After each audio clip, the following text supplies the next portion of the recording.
اور اس کمرے کا دروازہ اندر سے بند ہے۔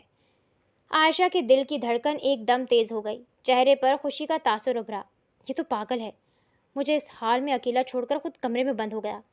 عائشہ نے دل میں سوچا اور اس کا حوصلہ بڑھا۔ وہ فوراً مڑی، بنا کوئی آواز پیدا کیے مرکزی دروازے کی طرف لپکی۔ اس نے سوچا تھا کہ ابتسام اندر آتے وقت جلدی میں لاک کرنا بھول گیا ہوگا۔ اس نے کانپتے ہاتھوں سے دروازے کے ہینڈل پر گرفت مضبوط کی اور اسے کھولنے کے لیے نیچے دبایا، لیکن ہینڈل اپنی جگہ سے 1 انچ بھی نہیں ہلا۔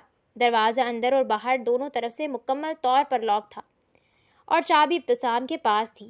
عائشہ کی وہ چند سیکنڈ کی خوشی اور امید کا محل ایک جھٹکے میں ریت کی دیوار کی طرح ڈھیر ہو گیا۔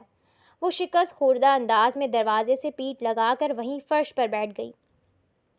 گزرتے وقت کے ساتھ عائشہ کے پیٹ میں بھوک کے مارے شدید مروڑ اٹھنے لگے، لیکن وہاں کچا راشن، دالیں چاول تو تھا، پر بنا ہوا کھانا کہیں نظر نہیں آیا۔ اس نے ہر جگہ ہاتھ مارا، لیکن اسے سمجھ نہیں آیا کہ ابتسام نے وہ پکا ہوا کھانا آخر کہاں چھپا کر رکھ دیا ہے۔ بھوک سے اس کا برا حال ہو رہا تھا اور کوئی دوسرا راستہ نہ دیکھ کر وہ مجبوراً بھاری قدموں سے ابتسام کے کمرے کی طرف بڑھی۔ اس نے ڈرتے ڈرتے دروازے کے ہینڈل پر ہاتھ رکھا۔ دروازہ اندر سے لاک نہیں تھا، بس بھیڑا ہوا تھا۔ عائشہ نے آہستہ سے اسے دھکیلا اور اندر داخل ہوئی۔ کمرے میں ہلکا سا اندھیرا تھا۔ ابتسام بیڈ پر اوندھے منہ شرٹ کے بغیر سو رہا تھا اور اس کی مضبوط پشت عائشہ کی طرف تھی۔ عائشہ کا ارادہ تو اسے جگا کر کھانا مانگنے کا تھا، لیکن جیسے ہی اس کی نظر کمرے کی دوسری دیوار پر پڑی، اس کے دل کی دھڑکن تیز ہو گئی۔ وہاں کمرے کی کھڑکی پر پوری کھلی ہوئی تھی اور باہر چاند کی مدھم روشنی اندر آ رہی تھی۔ عائشہ کھانا پینا بھول کر فوراً پنجوں کے بل کھڑکی کی طرف لپکی۔ امید کی ایک آخری کرن اس کے دل میں جاگی تھی، لیکن جیسے ہی وہ بالکل قریب پہنچی، اس کا دل بیٹھ گیا۔ کھڑکی کھلی تو تھی، لیکن اس پر لوہے کی موٹی اور مضبوط گرل لگی ہوئی تھی۔ اوف مائی گاڈ! عائشہ نے مایوسی سے اپنے ماتھے پر ہاتھ رکھا اور گہرا اداس سانس لے کر جیسے ہی پیچھے پلٹی، اس کی چیخ حلق میں ہی دم توڑ گئی۔ ابتسام بالکل اس کے پیچھے کھڑا تھا۔ وہ کب اٹھا اور کب بغیر کوئی آواز کیے اس کے عقب میں آ کر کھڑا ہوا، عائشہ کو پتہ ہی نہیں چلا۔ شرٹ کے بغیر وہ اندھیرے میں کسی جلاد کی مانند لگ رہا تھا۔ اس کی گہری آنکھیں عائشہ کے چہرے پر جمی تھیں۔ بھاگنے کا راستہ تلاش کر رہی ہو؟ شاید تمہیں فیل کرنا ہے کہ جب جنگلی جانور چباتے ہیں تو کیسا فیل ہوتا ہے۔ ابتسام کی سرد آواز نے کمرے کی خاموشی کو توڑا۔ عائشہ خوف سے کھڑکی سے لگ گئی اور گھبراہٹ میں اپنے ہاتھ مسلنے لگی۔ نہیں، وہ مجھے بھوک لگی تھی، کچن میں کچھ ملا ہی نہیں مجھے۔ ابتسام نے چند سیکنڈ خاموشی سے اسے دیکھا، پھر بغیر کچھ کہے مڑا اور کمرے کے کونے میں رکھی ایک چھوٹی ٹیبل کی طرف اشارہ کیا، جہاں وہیں کھانے کی ٹرے ڈھک کر رکھی ہوئی تھی۔ عائشہ بھوک کے آگے مجبور ہوئی۔ وہ فوراً ٹیبل کے پاس گئی اور جیسے ہی اس نے پلیٹ سے کپڑا ہٹایا، اس کا منہ بن گیا۔ پلیٹ میں پیلی دال اور 2 سادہ روٹیاں رکھی تھیں۔ دال؟ عائشہ نے ناک چڑھا کر ابتسام کو دیکھا۔ میں دال روٹی نہیں کھاتی، میرے گھر میں تو نوکر بھی ایسی دال نہیں کھاتے، میں یہ ہرگز نہیں کھاؤں گی، میرے لیے کچھ اور لاؤ۔ ابتسام نے طنزیاں بھوے اچکاتے اسے سر تا پیر دیکھا، آگے بڑھا۔ مس عائشہ آفریدی، شاید آپ کو ابھی تک یہ غلط فہمی ہے کہ آپ کسی 5 اسٹار ہوٹل میں آئی ہیں اور میں آپ کا آرڈر لینے کھڑا ہوں۔ اپنا یہ شاہی دماغ ٹھکانے پر لائیں۔ آپ یہاں اغوا ہو کر آئی ہیں، جو ملا ہے وہی کھانا پڑے گا، ورنہ اگلا پورا ہفتہ یہاں بھوکے پیٹ کاٹنے کے لیے تیار ہو جاؤ۔ اس کے لہجے کی سختی نے عائشہ کو خاموش کر دیا۔ اس نے ڈر کر فوراً روٹی کا نوالہ توڑا اور دال کے ساتھ منہ میں رکھ دیا، لیکن اپنی عادت سے مجبور وہ نوالہ چباتے ہوئے بھی باز نہ آئی۔ ویسے سر، آپ کو بھی اپنا دماغ استعمال کرنے کی شدید ضرورت ہے۔ جو رقم کا مطالبہ آپ میرے باپ سے کرنے والے ہیں، اس کے اندر کچھ پیسوں کا اضافہ اور کر لیتے، خود بھی ڈھنگ کا کھا لیتے اور مجھے بھی کھلا دیتے۔ وہ منہ بنا کر کہتی دال کی ٹرے اٹھا کر کمرے سے باہر نکل گئی۔ ابتسام نے گہرا سانس لیا اور اپنے ماتھے پر ہاتھ پھیرا، جیسے وہ سوچ رہا ہو کہ اس نے دنیا کی سب سے عجیب لڑکی کو اغوا کر لیا ہے، جو اس صورتحال میں بھی اس کی مالی حیثیت پر کامنٹ کر رہی تھی۔ میران آفریدی اپنے آفس کی ریوالونگ چیئر پر بیٹھا کسی فائل کا معائنہ کر رہا تھا، جب اس کا پرسنل اسسٹنٹ بغیر نوک کیے بڑبڑاتا ہوا اندر داخل ہوا۔ اس کے چہرے کی ہوائیاں اڑی ہوئی تھیں۔ سر، بہت بڑا مسئلہ ہو گیا ہے۔ میران نے فائل سے نظریں ہٹا کر اسے گھولا۔ تہذیب بھول گئے ہو؟ کیا مسئلہ ہے؟ سر، وہ عائشہ میڈم وہ گھر نہیں پہنچی، ان کا کچھ پتہ نہیں چل رہا۔ کیا مطلب ہے پتہ نہیں چل رہا؟ میران ایک جھٹکے سے اپنی سیٹ سے کھڑا ہوا۔ اس کے ساتھ گارڈز ہوتے ہیں سر، یونیورسٹی کے قریبی روڈ پر گارڈز کی گاڑی پر حملہ ہوا ہے۔ گارڈ زخمی حالت میں ہاسپٹل پہنچائے گئے ہیں۔ میڈم غائب ہیں۔ اسسٹنٹ کی بات پوری بھی نہیں ہوئی تھی کہ میران تیز رفتار سے اپنے آفس سے باہر نکل گیا۔ جب میران یونیورسٹی پہنچا تو کیمپس کے باہر پولیس کی گاڑیاں اور سیکیورٹی فورسز تعینات ہو چکی تھیں۔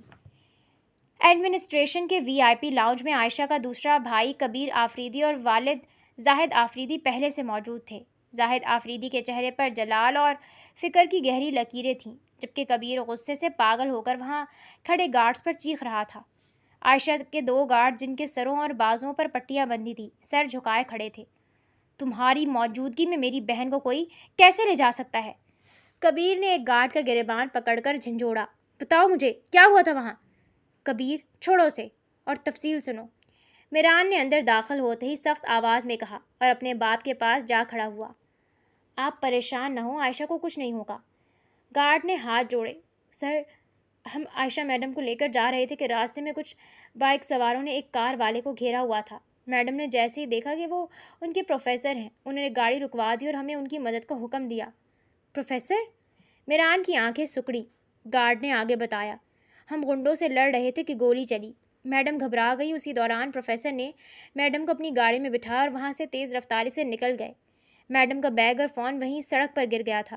ہمیں لگا سر انہیں محفوظ جگہ لے جا رہے ہیں، لیکن اس کے بعد سے دونوں کا کچھ پتہ نہیں ہے۔ پروفیسر؟ زاہد آفریدی نے دہرایا، یہ کوئی اتفاق نہیں ہے۔ کبیر غصے سے بفرا۔ مجھے لگتا ہے کوئی اپنی دشمنی نکال رہا ہے۔ سازش ہے یہ، پری پلانڈ۔ کہیں وہ پروفیسر ہمارا کوئی دشمن تو نہیں؟ یہ سب اسی کا پلان ہے۔ یقیناً وہ غنڈے اس پروفیسر کے اپنے آدمی تھے جنہوں نے یہ پورا ڈرامہ رچایا تاکہ وہ عائشہ کو آسانی سے لے جا سکے۔ کبیر فوراً وہاں کھڑے پولیس انسپکٹر کی طرف مڑا۔ ان غنڈوں کو اٹھایا آپ لوگوں نے؟ اگلواؤ ان سے کہ وہ پروفیسر انہیں کہاں ملا تھا۔ انسپکٹر نے معذرت خواہانہ انداز میں سر جھکایا۔ سر، ان میں سے 2 غنڈے تو موقع پر ہی گولی لگنے سے مر گئے تھے، باقی تو ہماری تحویل میں ہے، لیکن ان کا کہنا ہے کہ وہ کسی پروفیسر کو نہیں جانتے۔ وہ تو صرف اس روڈ پر لوٹ مار کی نیت سے کھڑے تھے اور کار والے سے ان کا جھگڑا موبائل چھیننے پر ہوا تھا۔ جھوٹ بول رہے ہیں وہ، کبیر چلایا۔ کبیر، خاموش ہو جاؤ۔ میران نے اپنے بھائی کو ٹوکا۔ اس کا دماغ ایسے حالات میں بھی بہت تیزی سے کام کرتا تھا۔ زیادہ وقت نہیں گیا، مل جائے گی عائشہ، کہتے اس نے فون نکالتے ایک نمبر پر کال ملائی۔ ہیلو دانش، مجھے بی بی اے ڈپارٹمنٹ کے نئے پروفیسر ابتسام سکندر کا پورا ڈیٹا چاہیے، اس کا شناختی کارڈ، اس کا ہوم ایڈریس، اس کا خاندانی پس منظر، اس کی بینک سٹیٹمنٹس۔ مجھے اگلے آدھے گھنٹے میں اس کی ایک ایک ڈیٹیل چاہیے۔ میران نے فون کاٹا اور کھڑکی سے باہر دیکھتے سرد لہجے میں بولا، میں اسے زمین کے کسی کونے میں چھپنے نہیں دوں گا۔ اس نے میران آفریدی کی بہن پر ہاتھ ڈالا ہے۔ یونیورسٹی کے ایڈمنسٹریٹر نے پسینہ پوچھتے میران کو مخاطب کیا۔ اسٹوڈنٹس کے احتجاج پر ڈین صاحب نے مس عائشہ کی حمایت کی تھی، جس کی وجہ سے پروفیسر ابتسام کو سب کے سامنے جھکنا پڑا اور عائشہ کو واپس کلاس میں بلانا پڑا۔ ہمیں تو یہی لگ رہا ہے کہ انہوں نے اپنی ایگو اور انا کی وجہ سے مس عائشہ کو اغوا کیا ہے۔ Shut up! میران نے غصے سے ڈیسک پر ہاتھ مارا۔ ایک معمولی پروفیسر کی اتنی ہمت کہ وہ آفریدی خاندان کی عزت پر ہاتھ ڈالے گا، اپنی انا کا بدلہ لے گا۔ ابھی وہ انتظامیہ پر برس ہی رہا تھا کہ میران کا فون وائبریٹ ہوا۔ دانش کی کال تھی۔ میران نے فوراً بٹن دبایا۔ ہاں دانش، کیا پتہ چلا؟ سر، بہت بڑا بلنڈر ہے۔ دوسری طرف سے دانش نے کہا، جو شخص یونیورسٹی میں ابتسام سکندر بن کر پڑھا رہا تھا، اس کی شکل ہمارے ڈیٹا بیس اور سرکاری دستاویزات سے بالکل میچ نہیں کرتی۔ کیا مطلب ہے تمہارا؟ میران کی بھویں تن گئی۔ سر، جس ابتسام سکندر کی ڈگریاں اور ریکارڈ یونیورسٹی میں جمع ہے، وہ بندہ تو پچھلے 3 سال سے ملک سے باہر کینیڈا میں مقیم ہے۔ کسی نے بہت ہوشیاری سے اس کے پورے ڈیٹا پر اس بہروپیے کی تصویر اور جعلی شناختی کارڈ لگا کر اسے یونیورسٹی میں پروفیسر ہائر کروایا۔ سر، وہ کوئی اصلی پروفیسر نہیں ہے۔ یہ سنتے ہی میران کا خون کھول اٹھا۔ وہ شیر کی طرح غرا کر یونیورسٹی کے رجسٹرار اور ڈین کی طرف مڑا اور ان کا گریبان پکڑ لیا۔ تم لوگوں کی عقل پر پتھر پڑ گئے تھے؟ میران کی آواز پورے ہال میں گونجی۔ اتنی بڑی یونیورسٹی چلا رہے ہو اور تمہیں یہ تک نہیں معلوم کہ تم نے اپنی ناک کے نیچے ایک بہروپیے، ایک مجرم کو پروفیسر ہائر کر لیا۔ یہ کوئی انا کا مسئلہ نہیں ہے، وہ ایک سوچی سمجھی سازش کے تحت میری بہن کو اغوا کرنے کے لیے اس یونیورسٹی میں داخل ہوا تھا۔ یونیورسٹی انتظامیہ کے اعلیٰ حکام خوف کے مارے زد پڑنے لگے۔ ان کے پاس کوئی جواب نہیں تھا۔ اگر یہ بات باہر نکلتی تو ان کی یونی بند ہو سکتی تھی۔ میران نے جھٹکے سے انہیں چھوڑا اور تیز قدموں سے چلتا ہوا اپنے باپ کے پاس آ کر بیٹھ گیا، جن کے چہرے پر سنجیدگی اور فکر کے گہرے بادل تھے۔ اس نے اپنے والد کے ہاتھ پر اپنا ہاتھ رکھا۔ بابا، یہ واقعی بہت بڑی سازش ہے۔ وہ کوئی عام اغوا کار نہیں ہے، بلکہ بہت پلاننگ سے آیا تھا۔ پر آپ بالکل فکر نہ کریں، میں اپنی جان کی بازی لگا دوں گا، پر عائشہ کو کچھ نہیں ہونے دوں گا۔ وہ بہت جلد ہمارے پاس ہوگی۔ میران عائشہ کی تلاش کے لیے اٹھنے ہی لگا تھا کہ زاہد آفریدی نے کانپتے ہاتھوں سے میران کا ہاتھ پکڑ کر اسے روک لیا۔ میران، زاہد آفریدی کی آواز غم سے بوجھل تھی، میں نے ماضی میں تم لوگوں کا حق مار کر بہت بڑی زیادتی کی ہے بیٹا۔ یہ اسی مکافات عمل کا نتیجہ تو نہیں؟ جب تمہارا بھائی عابق مرا تھا تو تمہاری ماں صدمے سے پاگل ہو گئی تھی۔ وہ آج تک اس حال میں ہے۔ اگر اب عائشہ کو کچھ ہوا، اگر وہ نہ ملی، تو میں بھی جیتے جی مر جاؤں گا، میں بھی اسی حال کو پہنچ جاؤں گا۔ میران نے اپنے باپ کی بات سنی تو ماضی کے زخم ایک پل کے لیے اس کے چہرے پر ابھرے۔ اس نے اپنے لبوں کو سختی سے بھینچا، کوئی جواب دیے بغیر اپنا ہاتھ چھڑایا۔ ماضی کی تلخیاں اپنی جگہ، لیکن اس وقت اس کی اولین ترجیح عائشہ تھی۔ وہ تیز قدموں سے لاؤنج سے باہر نکلنے لگا۔ وہاں کھڑے ایس پی سیکیورٹی نے جیسے ہی میران کا رخ دیکھا، وہ فوراً الرٹ ہوا اور اپنے پورے لاؤ لشکر کے ساتھ میران کے پیچھے لپکا۔ ضامن اور رخسار کا نکاح انتہائی سادگی کے ساتھ طے پایا۔ ضامن نزہت بیگم اور نیہا جب نکاح کے لیے رخسار کے بتائے ہوئے پتے پر پہنچے تو وہاں کا منظر دیکھ کر ان سب کی آنکھیں چمک اٹھیں اور منہ کھلے کے کھلے رہ گئے۔ وہ شہر کے ایک پوش علاقے میں واقع ایک عالی شان سفید رنگ کا 3 منزلہ بنگلہ تھا، جس کے وسیع و عریض لان، چمکتے ہوئے فانوس اور کھڑے ہوئے قیمتی اثاثے ان کی اوقات اور سوچ سے کہیں باہر تھے۔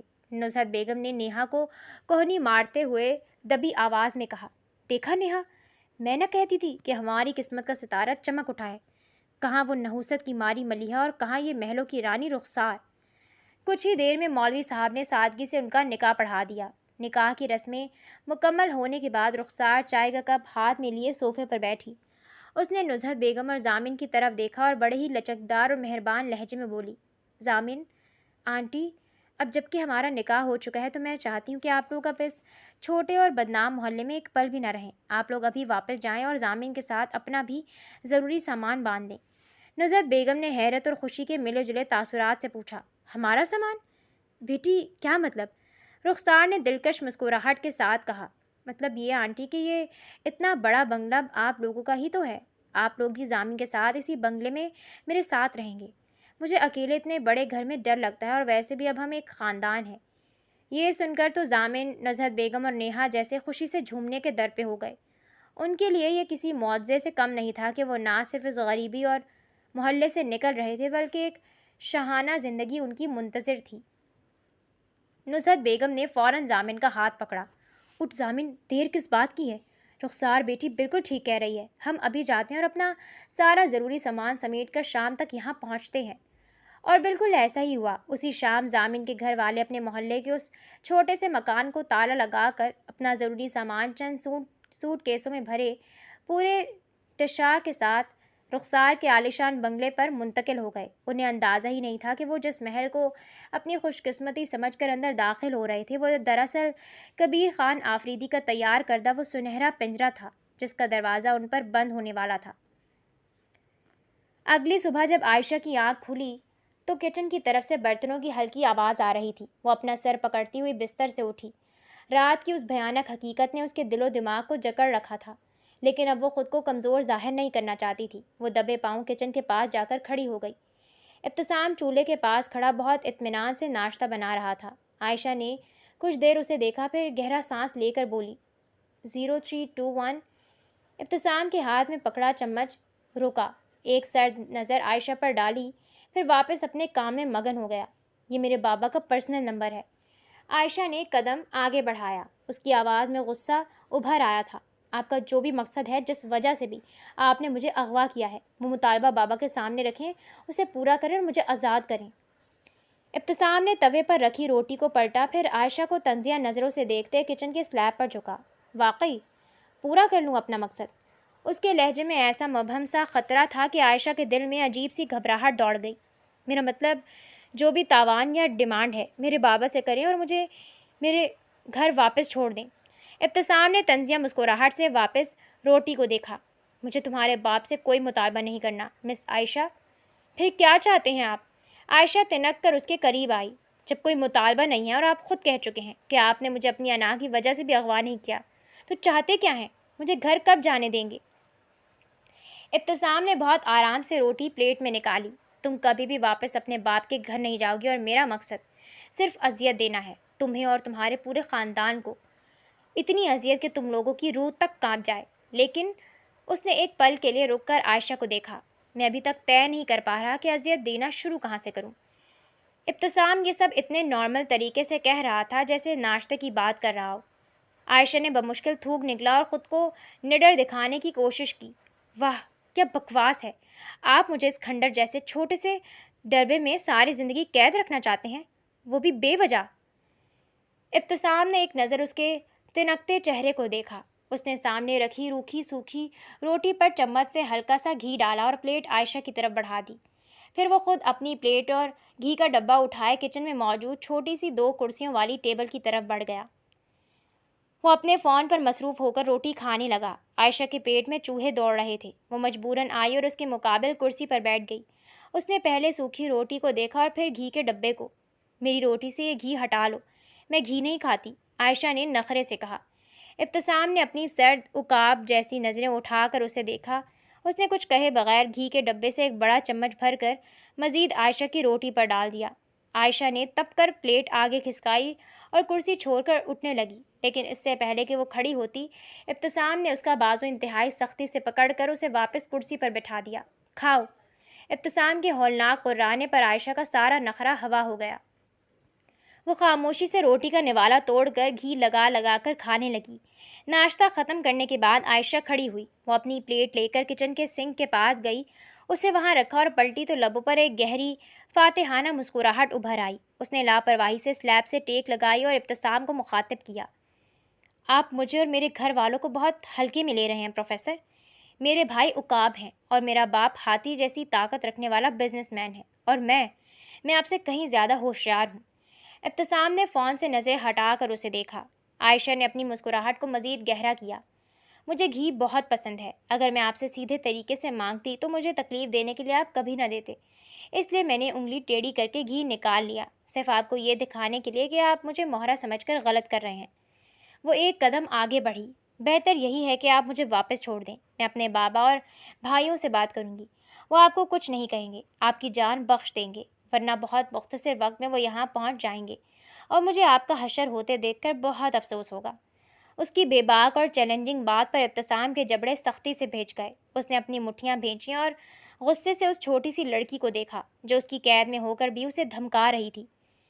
عائشہ نے اس کے غصے کو انجوائے کیا، اپنے بال پیچھے جھٹکے اور شان سے چلتی ہوئی واپس کمرے میں چلی گئی، جبکہ ابتسام کی نظریں اس کے جانے والے راستے پر جم گئیں، جیسے وہ دل ہی دل میں اس مغرور لڑکی کے پر کاٹنے کا اگلا خوفناک طریقہ سوچ رہا ہو۔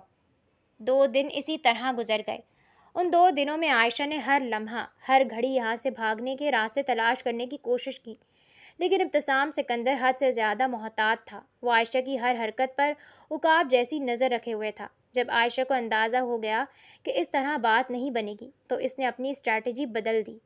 اس نے بالکل نارمل بیہیو کرنا شروع کر دیا، جیسے اس نے حالات سے سمجھوتا کر لیا ہو، تاکہ وہ کسی طرح ابتسام کا اعتماد جیت سکے اور اسے غافل کر کے کوئی موقع پا سکے۔ پھر تیسری شام وہ کچن کے پاس بیٹھی یہی سب سوچ رہی تھی کہ اچانک باہر سے ابتسام کوارٹر کے اندر داخل ہوا۔ اس کے چہرے پر عجلت اور سختی تھی۔ عائشہ کچھ بولنے ہی لگی تھی کہ ابتسام نے بغیر کوئی لفظ کہے جھپٹ کر اس کے دونوں ہاتھ پکڑے اور رسی سے اس کے ہاتھ پاؤں باندھنے لگا۔ سر، یہ کیا بدتمیزی ہے؟ چھوڑیں مجھے، کیا کر رہے ہیں آپ؟ عائشہ نے تڑپ کر خود کو چھڑانے کی کوشش کی، لیکن ابتسام کے اعصاب لوہے کے تھے۔ اس نے عائشہ کی ایک نہ سنی اور اس کے منہ پر بلیک ٹیپ چپکا دیا، جس سے عائشہ کی آواز حلق میں ہی گھٹ کر رہ گئی۔ عائشہ کی آنکھیں خوف اور حیرت سے پھٹ چکی تھیں۔ وہ کچھ سمجھ نہیں پا رہی تھی کہ اچانک اسے یہ دورہ کیوں پڑا ہے۔ اسی وقت ابتسام کچن کے ایک نچلے سلیب کے پاس گیا اور پوری قوت سے وہاں لات ماری۔ ٹھا! لات لگتے ہی سلیب کا ایک حصہ پینل کی طرح سرک گیا اور اس کے پیچھے ایک چھوٹا سا چور دروازہ کھل گیا۔ اندر صرف ایک بڑے صندوق جتنی اندھیری جگہ تھی۔ ابتسام نے عائشہ کو اٹھایا اور اسے ساتھ لے کر اس تنگ اندھیری جگہ میں بیٹھ گیا اور پھر اندر سے اس خفیہ دروازے کو دوبارہ بند کر دیا۔ وہاں گپ اندھیرا تھا، لیکن اس بند جگہ کے نیچے اور سائڈوں کی طرف بہت چھوٹے چھوٹے سوراخ بنے ہوئے تھے، جہاں سے باہر کی آکسیجن اور سانس لینے کے لیے ہوا اندر آ رہی تھی۔ عائشہ اس خوفناک اور دم گھٹاتی جگہ پر خود کو سنبھالنے اور یہ سمجھنے کی کوشش کر ہی رہی تھی کہ اچانک باہر کوارٹر کا مرکزی دروازہ کسی بھاری چیز کے لگنے سے کھلا اور کئی لوگوں کے بوٹوں کی دھمک پورے کوارٹر میں گونج اٹھی۔ اور پھر عائشہ کے کانوں سے ایسی آواز ٹکرائی جس نے عائشہ کے دل کی دھڑکن کو ایک پل کے لیے روک دیا۔ عائشہ، عائشہ کہاں ہو تم؟ وہ میران کی آواز تھی۔ اس کا بڑا بھائی، اس کا محافظ اسے پکار رہا تھا۔ اپنے بھائی کی آواز اتنے قریب سن کر عائشہ پہلے تو بالکل حیران رہ گئی۔ اس کی آنکھیں نم ہونے لگیں اور دل میں امید کا بہت بڑا طوفان اٹھا۔ وہ پاگلوں کی طرح تڑپی اور خود کو چھڑانے کے لیے اپنے بندھے ہوئے جسم کو ہلانے لگی تاکہ کوئی آواز پیدا ہو اور میران اس تک پہنچ سکے۔ لیکن جیسے ہی اس نے حرکت کی، ابتسام نے اسے اپنے حصار میں لے لیا۔ عائشہ ہل کر کوئی آواز نہ کر پائے، اس لیے ابتسام نے اندھیرے میں اپنی مضبوط ٹانگوں کو عائشہ کی ٹانگوں کے گرد لاک کر دیا اور اپنا ایک ہاتھ عائشہ کی کمر اور اس کے بندھے ہوئے ہاتھوں کے گرد لپیٹ کر اسے اتنی سختی سے اپنے ساتھ جکڑ لیا کہ عائشہ کا ہلنا بھی محال ہو گیا۔ اس پوزیشن میں عائشہ کی پشت ابتسام کے چوڑے مضبوط سینے سے بالکل لگی ہوئی تھی اور اس کا سر بے بسی سے ابتسام کے کندھے پر ٹکا ہوا تھا۔ عائشہ کو اس گپ اندھیرے میں ابتسام کے دل کی تیز دھڑکن اور اس کے گرم سانس اپنے چہرے پر محسوس ہو رہے تھے۔ وہ باہر اپنے بھائی کی آواز سن کر تڑپ رہی تھی اور یہاں دشمن کی باہوں میں اس طرح جکڑی ہوئی تھی کہ ایک انچ بھی نہیں ہل سکتی تھی۔ باہر میران کی آواز اب کچن کے بالکل قریب سے آ رہی تھی۔ باہر کچن میں میران اور اس کے گارڈز کے بوٹوں کی بھاری آوازیں اب عائشہ کو بالکل اپنے سر پر محسوس ہو رہی تھیں۔ وہ چور دروازے کے اس پار فرش پر بکھرے برتنوں کو ہٹا کر کچھ ڈھونڈ رہے تھے۔ سر، یہاں تو کوئی نہیں ہے، میران کے گارڈ کی آواز آئی، لیکن چولہا اور کچن کا سامان دیکھ کر لگتا ہے کہ وہ لوگ یہیں تھے، پر اب یہاں نہیں ہے۔ شاید وہ عائشہ میڈم کو لے کر کسی دوسری جگہ منتقل ہو چکا ہے۔ کچھ سیکنڈز کی گہری خاموشی چھائی رہی، جیسے میران خود کچن کا معائنہ کر رہا ہو۔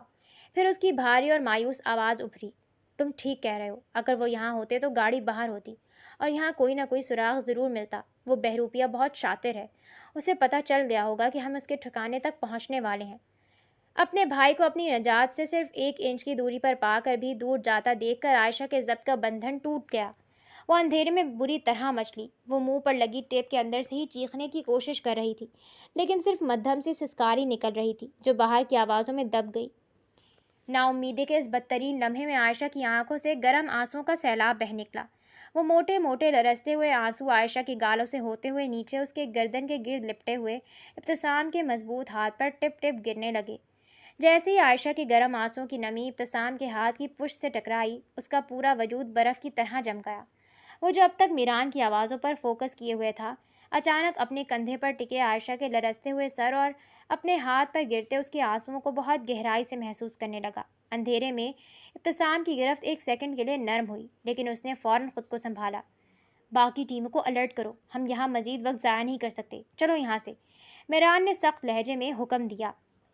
بوٹوں کی آوازیں آہستہ آہستہ کوارٹر کے مرکزی دروازے کی طرف بڑھیں اور پھر کچھ ہی دیر میں باہر گاڑیوں کے سٹارٹ ہونے اور وہاں سے نکلنے کی آواز آئی۔ جنگل میں ایک بار پھر وہی ہولناک خاموشی چھا گئی۔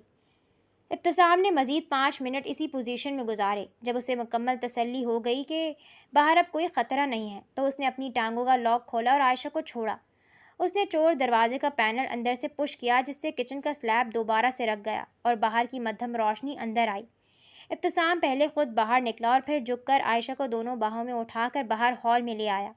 اس نے عائشہ کو بینچ پر بٹھایا اور سب سے پہلے اس کے منہ پر لگی بلیک ٹیپ کو جھٹکے سے ہٹایا۔ عائشہ کے منہ سے دردناک سسکاری نکلی، لیکن اس نے کوئی رد عمل نہ دیا۔ اس کے بعد ابتسام نے جھک کر اس کے ہاتھ اور پاؤں کی رسیاں کھول دیں۔ رسیاں کھلتے ہی عائشہ نے اپنے آزاد ہاتھ مٹھیوں میں بھیج لیے۔ وہ نہ تو بھاگی، نہ اس نے ابتسام کو مارنے کی کوشش کی اور نہ ہی کوئی الٹی بات بولی۔ وہ صرف اپنے گھٹنوں میں سر دیے ننگے پاؤں فرش پر ٹکائے زاروں قطار روئے۔ رات کا اندھیرا گہرا ہو چکا تھا، لیکن کوارٹر کے اندر کی خاموشی اس سے بھی زیادہ بوجھل تھی۔ عائشہ کا وہ زاروں قطار رونا، اس کی بے بسی اور اس کے گرم آنسوؤں کی نمی اب بھی کہیں نہ کہیں ابتسام کے ہاتھ کی پشت پر محسوس ہو رہی تھی۔ وہ جتنا بھی خود کو پتھر دل ظاہر کرنے کی کوشش کر رہا تھا، عائشہ کے رونے نے اس کے اندر عجیب سی بے چینی پیدا کر دی تھی۔ یہی وجہ تھی کہ وہ رات میں اس کے لیے دال روٹی نہیں لایا تھا بلکہ چکن قورمہ لایا تھا۔ ابتسام نے بہت دھیمے قدموں سے آتے ٹرے عائشہ کے سامنے رکھی۔ عائشہ اب بھی اسی طرح گھٹنوں میں سر دیے بستر کے کونے پر بیٹھی تھی۔ کھا لو۔ ابتسام کی آواز میں اس بار سختی نہیں تھی، وہ بہت نرم انداز میں اس سے بات کر رہا تھا۔ عائشہ نے آہستہ سے اپنا سر اٹھایا۔ اس کی آنکھیں رونے کی وجہ سے سرخ اور سوجی ہوئی تھیں۔ اس نے ایک نظر سامنے رکھے کھانے پر ڈالی، لیکن چہرے پر کوئی خوشی یا رغبت نہیں ابھری۔ اس کی روح اس وقت اتنی زخمی تھی کہ اسے دنیا کی کسی نعمت کی پرواہ نہیں تھی۔ اس نے خاموشی سے اپنی نظریں پھیر لیں اور دوبارہ اسی پوزیشن میں بیٹھ گئی۔ اس کا انکار کسی نخرے کی وجہ سے نہیں ہوا، بلکہ خالص مایوسی کا نتیجہ تھا۔ ابتسام نے چند لمحے خاموشی سے عائشہ کے جھکے وجود کو دیکھا۔ وہ سمجھ گیا تھا کہ اس وقت زبردستی کرنا یا غصہ دکھانا بیکار ہے۔ اس نے کوئی بحث نہیں کی، نہ ہی عائشہ کو ٹوکا۔ اس نے جھک کر کھانے کی پلیٹ اٹھائی اور کچن کی طرف بڑھ گیا۔ اس نے کھانا کچن کے سلیب پر ڈھک کر رکھ دیا تاکہ جب بھی عائشہ کا دل کرے وہ اسے کھا سکے۔ کمرے کے حبس اور تنہائی میں جب عائشہ رو رو کر تھک گئی تو اچانک اس کے اندر کا خوف غصے کے ایک شدید لاوے میں بدل گیا۔ اس نے گہرا سانس لیا، اپنی دونوں ہتھیلیوں سے ابلتے ہوئے آنسوؤں کو بے دردی سے صاف کیا اور بستر پر بیٹھ کر دیوار کو گھورتے ہوئے سہونی لہجے میں بڑبڑائی، میں کمزور نہیں پڑوں گی پروفیسر، بہت رو لی میں، لیکن اب بس۔ اگر میں نے تمہیں تمہاری نانی نہ یاد دلا دی تو میرا نام بھی عائشہ آفریدی نہیں۔ تم نے ابھی آفریدی خاندان کی ضدی لڑکی کو دیکھا ہی کہاں ہے؟ اپنے ہی مکے ہوا میں لہراتے ہوئے اس نے خود کو حوصلہ دیا، اپنے بکھرے بال درست کیے اور پیر پٹکتی ہوئی کمرے سے باہر نکل آئی۔ پیٹ کی بھوک اب انتقام کی آگ کے ساتھ مل کر مزید چمک اٹھی تھی۔ وہ سیدھی کچن کی طرف بڑھی۔ سلیب پر وہی ڈھکی رکھی تھی۔ عائشہ نے برتن ہٹایا تو اچھے اور لذیذ کھانے کی خوشبو نے اس کی بھوک کو دگنا کر دیا۔ اس نے خاموشی سے وہ ٹرے اٹھائی اور اسی چھوٹی سی ٹیبل پر لا کر بیٹھ گئی۔ وہ روٹی کا نوالا توڑتی اچھی خاصی رغبت سے کھانے لگی، لیکن اس کے منہ کا ہر نوالا ابتسام کے لیے کسی نہ کسی کوسنے کے ساتھ نیچے اتر رہا تھا، کیونکہ وہ دل ہی دل میں اور کبھی کبھی اونچی آواز میں ابتسام کو نواز رہی تھی۔ سمجھتا کیا ہے یہ سستے مائنڈ گیمز کھیلنے والا پروفیسر خود کو؟ اس نے روٹی کا بڑا سا نوالا منہ میں رکھتے ہوئے غصے سے چبایا۔ بڑا ہے مجھے اذیت دینے والا، خود شکل دیکھیے اپنی، جیسے کسی سسپنس فلم کا سستا ویلن ہو۔ اتنا اچھا کھانا بنا لیتا ہے تو کسی ہوٹل میں شیف بن جاتا۔ پروفیسر بن کر میری زندگی عذاب کرنے کی کیا ضرورت تھی؟ بدتمیز، اکڑو، بہروپیہ کہیں کا۔ وہ ایک ہاتھ سے نوالا توڑتی اور دوسرے ہاتھ سے ہوا میں اشارے کر کے ابتسام کی برائیاں کیے جا رہی تھی، جیسے ابتسام اس کے سامنے ہی کھڑا ہو۔ اسی دوران برابر والے کمرے کا دروازہ ہلکا سا کھلا۔ ابتسام ہال میں ہونے والی اس سرگرمی کی آواز سن کر چوکنا ہوا تھا، لیکن جب اس نے دروازے کی اوٹ سے عائشہ کا یہ روپ دیکھا تو وہ وہیں رک گیا۔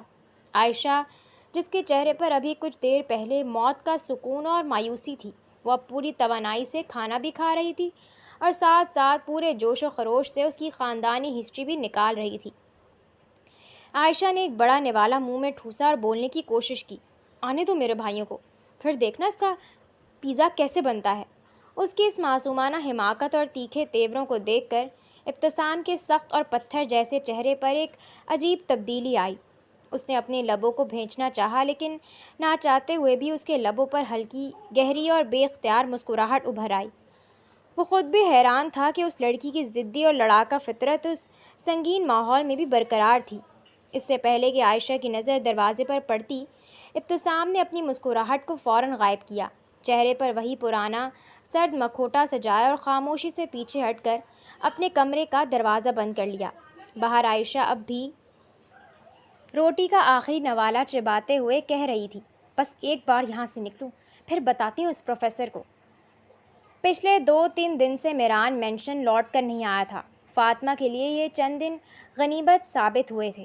اس کا دم گھٹنا کچھ کم ہوا تھا۔ وہ اتنے دنوں بعد پہلی بار خود کو پرسکون محسوس کرتے کمرے سے باہر نکلی۔ کوریڈور میں ملازمہ صفائی کر رہی تھی، جس نے اس دن کھانے کی ٹرے اٹھائی تھی۔ فاطمہ نے ادھر ادھر دیکھا، پورے ہال میں عجیب سا سناٹا تھا۔ فاطمہ نے چند قدم آگے بڑھائے اور اپنے لہجے کو جتنا ہو سکے عام رکھتے ہوئے ملازمہ سے پوچھا، تمہارے مالک میران 3-4 دن سے گھر نہیں آ رہے، کہاں ہیں وہ؟ ملازمہ نے ہاتھ میں پکڑا جھاڑو روکا اور چونک کر فاطمہ کو دیکھا۔ اس کے چہرے پر پریشانی اور ہوائیاں اڑی ہوئی تھیں۔ اس نے دائیں بائیں دیکھا جیسے وہ مینیجر یا کسی دوسرے ملازم کی موجودگی چیک کر رہی ہو، اور پھر فاطمہ کے قریب آ کر انتہائی رازداری سے دھیمی آواز میں بولی، بیگم صاحبہ، آپ کو نہیں پتہ، یہاں تو قیامت ٹوٹی ہوئی ہے۔ میران صاحب کی چھوٹی بہن عائشہ بی بی وہ اغوا ہو گئی ہیں۔ کیا؟ فاطمہ کے دل کو ہلکا سا جھٹکا لگا۔ جی بیگم صاحبہ۔ ملازمہ نے افسوس سے سر ہلایا۔ 3 دن سے خان صاحب نے نہ کچھ کھایا ہے نہ سوئے ہیں، وہ بس عائشہ بی بی کو ڈھونڈ رہے ہیں۔ باہر بہت برے حالات ہیں، پولیس اور صاحب کے آدمی دن رات ایک کیے ہوئے ہیں، پر ابھی تک کوئی سراغ نہیں ملا۔ صاحب کا غصہ اور دکھ اس وقت آسمان کو چھو رہا ہے۔ آپ خدا کے لیے دعا کریں عائشہ میڈم خیر خیریت سے واپس مل جائیں، وہ بہت معصوم ہیں۔ ملازمہ کی بات ختم ہوئی تو فاطمہ کے لبوں پر ایک تلخ کاٹدار اور طنزیہ مسکراہٹ ابھری۔ اسے میران کا وہ زبردستی کا نکاح، اس کا اپنے باپ سے رشتہ ٹوٹنا اور اس مینشن میں لایا جانا یاد آیا۔ اس کا دل جیسے ایک پل میں سخت ہو گیا۔ اچھا؟ فاطمہ نے صرف اتنا کہا اور بنا کوئی ہمدردی جتائے رخ موڑ کر واپس اپنے کمرے کی طرف چل دی۔ کمرے میں داخل ہو کر اس نے دروازہ بند کیا۔ اس کے چہرے پر پھیلی طنزیہ مسکراہٹ اب ایک عجیب سی خوشی میں بدل چکی تھی۔ وہ بیڈ کے کنارے بیٹھی اور اپنے دل پر ہاتھ رکھ کر گہرا سانس لیتے ہوئے سوچنے لگی۔ تو اب پتہ چلا میران شاہ کہ جب اپنی کوئی عزیز چیز زبردستی چھن جاتی ہے تو کیسا درد ہوتا ہے۔ تم نے میری زندگی برباد کی، مجھے میرے باپ سے دور کیا، اور دیکھو خدا کی لاٹھی بے آواز ہے، اسے کہتے ہیں مکافات عمل۔